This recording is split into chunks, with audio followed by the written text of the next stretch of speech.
Greetings, YouTube. Tattling asked me a question about hit points. Do I think that the standard take on hit points for the OGL and Pathfinder is correct, or do we need more of them? Well, I tend to do max at first level, and then rolling for every level after that, though re-rolling ones. I have heard an argument for average or better. So like a fighter would get 4 hit points plus 1 die 6, giving them a range of 5 to 10. The reality, though, is that as GM, you have an infinite supply of monsters. If you think player characters have too many hit points, you can just keep throwing things at them. Or you can use a massive damage rule. For example, you could set the damage threshold at con. So if a person's got an 11 con, if they take more than 11 points of damage, they have to be very concerned about a saving throw, otherwise they're going to possibly die. Though if you're going to have a damage threshold that low, I might have a incapacitation chart rather than just an instant death chart. To show that there are other types of injuries that are still debilitating. Blindness, dazed, shaken, just flat out unconscious, a loss of a limb, an arm greatly impeding your ability to do combat, or a loss of a leg greatly impeding your ability to move, that kind of thing. Though I suppose if a GM just wanted to kill people, they could, but again, you're a GM. You want people to die, they die.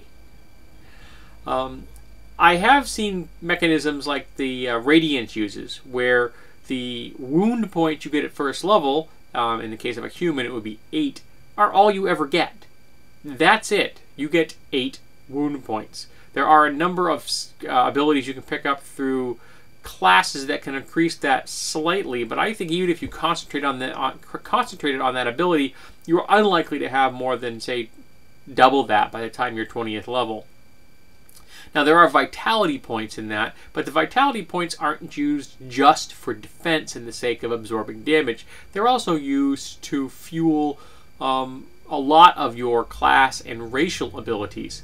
Now, in the case of fighters who don't have a lot of abilities that need vitality points, that would be a good example of why you are better at standing on your feet and continuing to fight, as opposed to a wizard who may still have 8 wound points as a human, but has to burn through a whole lot of vitality points to use their class abilities.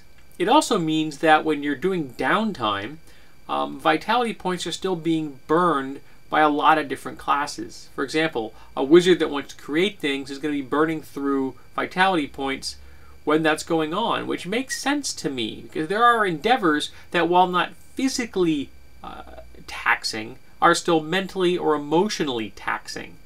You ever seen somebody study for a final in their senior year, or boning up before their doctoral dissertation? Yeah, they may not be moving around a lot, folks, but they are exhausted.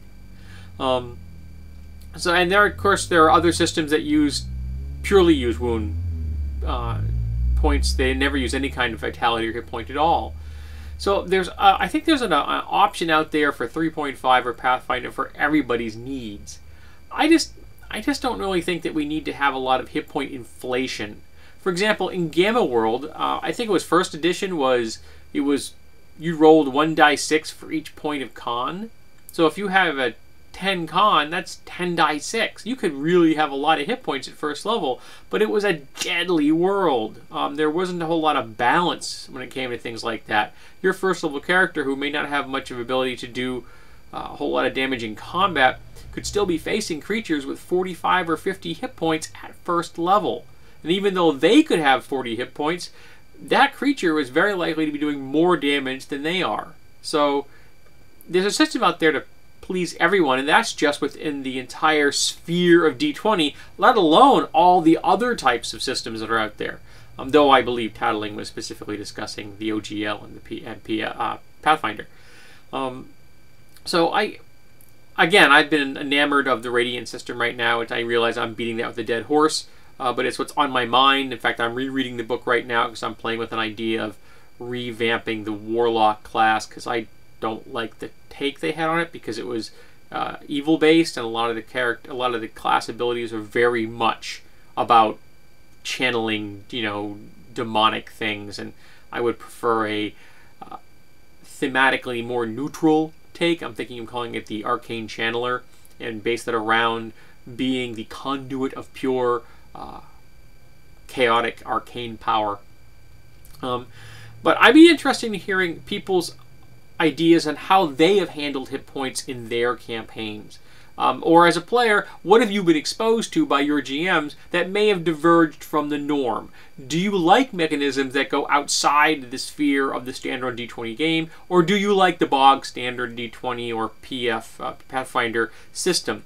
And if you have a system out there that you happen to just love to death that isn't anywhere near to the OGL, I'd be interested in hearing about that as well.